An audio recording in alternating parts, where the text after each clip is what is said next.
Famakin sujudaka. Kalau Anda sujud, kata Nabi, engkau kokohkan dulu sujudmu. Jangan langsung doa. Tempelin yang enak. Ya, sampai nempel betul. Kening tempelin. Makanya teman-teman, tempat sujudnya kalau bisa jangan terlalu empuk. Ya. Supaya nempelnya enak. Gitu. Ya, karena itu di atas bantal nggak boleh sujud. Terlalu empuk. Sejadah coba cek kalau terlalu empuk tuh yang membuat nggak nempel, nggak ngerasa nempel tuh, ya itu kurang dianjurkan. Ya. Jadi kalau pas nempel tuh terasa betul sehingga ada nempel, nanti saat darah mengalir ke otak tuh kalau kita sedikit MRI itu ada kayak titik God spot di sini. Sampai merasa tenang di situ, nyatu. Nah biasanya kalau energinya sudah ke situ, ada rasa nyaman, ada tenang, ada ketundukan. Awalnya kalau belum benar pusing dulu tuh, itu awalnya. Nah nanti nempel semua, dia nempel, ini nempel. Kalau sudah nempel betul ada sensasi yang berbeda pada diri kita. Jelas? Oke, jadi itu dulu yang pertama saya tekankan, tempelkan dulu dengan baik. Rambut panjang tidak harus diikat, laki-laki ya, bukan perempuan. Biarkan dia terurai. Dengan catatan, tidak menutupi keningnya. Oke, kalau 1-2 menutup, masih kena kening, masih nempel, itu sah. Walaupun makruh. Makruh tanzih istilahnya, kalau bisa dihindari. Karena nggak disukai, tapi tetap sah. Ya, karena itu Nabi pakai imamah yang dibuat itu, ya kita pakai peci sekarang, ya itu salah satunya bukan ingin membuat penampilan performance sebagai tidak, asal katanya supaya akarnya rambut ini yang mungkin panjang tertutup sehingga tidak terlalu menutup bagian saat kita sujud. Ya, tapi kalau dia tak pakai peci, justru kebalik, jangan diikat, biarkan aja. Karena pada dasarnya nggak ada orang rambut ke depan begini kan, pasti ke samping kan. Ya kalaupun sujud dia terurai. Nah ada riwayat mengatakan ketika dia sujud dan terurai pun itu sebetulnya rambut ikut sujud. Gitu. Tapi dia nggak menutup kening. Kalau nutup semua maka tidak sah. Jelas ya? Kalau masih masuk sebagian, nempel dia, walaupun terhalang 1-2, itu tetap sah dia sujudnya walaupun sifatnya makruh. Sebaliknya perempuan. Tidak boleh ada satu rambut pun. Ya. Apa masalahnya? Bukan karena menghalangi, tapi aurat bagi perempuan. Jelas? Yang harus ditutup. Nah, kemudian yang kedua, kain. Bagaimana statusnya mau kena, kan nempel di sini ya? Nah, mukena dapat mungkin tidak menutup bagian keningnya. Buka, supaya keningnya menempel. Ya, kalau dia terhalang, sama sekali nggak nempel, tapi dengan kena mukenanya, maka salatnya tidak sah.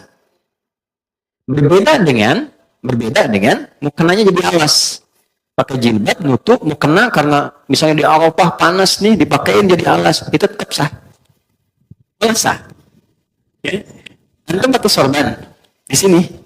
Ya, itu ada sanadnya tuh. Sanadnya dari sahabat Jabir bin Abdullah. Jabir bin Abdullah tuh pernah lepas sarung, pakai celana segini, sarungnya dilepas, dijadiin sorban begini.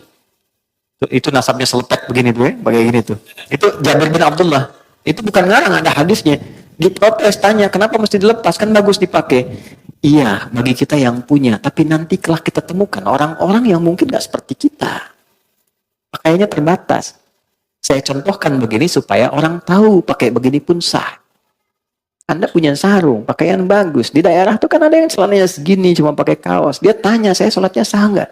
Agama ini mudah, jangan dipersulit. Maka kalau dipakai di sini jubahnya, kemudian sorbannya, lalu sujud, kena ke sorban, sholatnya nggak sah. Ya? Tapi kalau sorban dibentangkan begini, tidak menempel di sini, itu sah. Nah, intinya tidak ada kain tambahan yang digunakan di sini menghalangi tempat sujud. Tapi kalau dia bukan bagian di tubuh dilepaskan begini, itu sah. Jelas ya?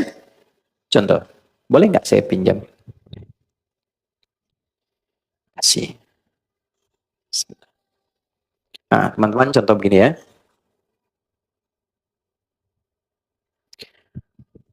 Kemudian mau sujud. Begitu mau sujud, ini terurai ke depan. Kamera melihat ya, supaya bisa nyampe. Ini. Nah, ini kena begini. Nah, ini tidak sah salatnya. Tidak sah. Oke? Ya. Karena ini sesuatu yang ada dalam tubuh, nempel begini, ikut terbawa. Tapi kalau begini, saya wukuf di Arafah, panas gini, dekat batu, saya gini kan supaya nggak terlalu panas. Sah. Jelas? Sekolah ya. Jelas begini? Baik. Sudah sempurna sujudnya? Belum, karena belum berdoa. Baru sujud. Sekarang doanya biasanya apa? Yang kita baca? Nah, kita punya 2 menit lagi. Doanya bisa Subhana Rabbiyal A'la. Boleh tambah Subhana Rabbiyal A'la wa bihamdi. Ada lagi satu lagi. Subhanakallahumma Rabbana bihamdika Allahumma gfirli. Sudah. Baik. Ini tidak banyak orang tahu. Itu doa pembuka. Bukan doa yang sesungguhnya. Itu doa pembuka. Kita sedang berusaha mendekatkan diri kita sama Allah.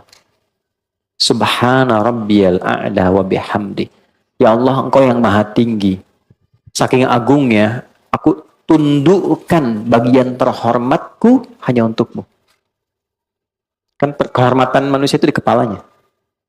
Begitu dia bisa jatuhkan ke bawah, itu sedang merendahkan dirinya. Itu di Romawi kan, dia sujud tuh. Kan? Persia dia ruku karena merendahkan dirinya. Kita jatuhkan kehormatan kita di hadapan Allah untuk mengagungkan Allah. Dan aku lakukan ini sebagai pujian kepadamu. Maka berlakulah hukum. Perhatikan hukum ya. Tatkala Anda merendah, Allah angkat Anda. Tapi ketika Anda meninggi, Allah rendahkan Anda. Dalam semua aspek kehidupan. Anda boleh hebat jadi suami, tapi kalau Anda terlampau tinggi, Allah jatuhkan. Anda boleh hebat sebagai pengusaha, Anda sombong tinggi, Allah pasti rendahkan. Tapi ketika kita rendahkan diri kita, Allah pasti angkat. Itulah sebabnya kenapa orang sujud diangkat, diberikan 7 bacaan doa, permintaan yang dikabulkan. Yang Rabbi gfirli warhamni wajibulli dan sebagainya itu. Maka kita rendahkan itu untuk merendah pada Allah. Ya, sebentar. Sambil kita katakan, di ujung, Allahumma gfirli, ya Allah ampuni aku, yang kadang dalam hidup selalu merasa tinggi, merasa hebat, merasa paling berwenang. Aku jatuhkan diriku kepadamu.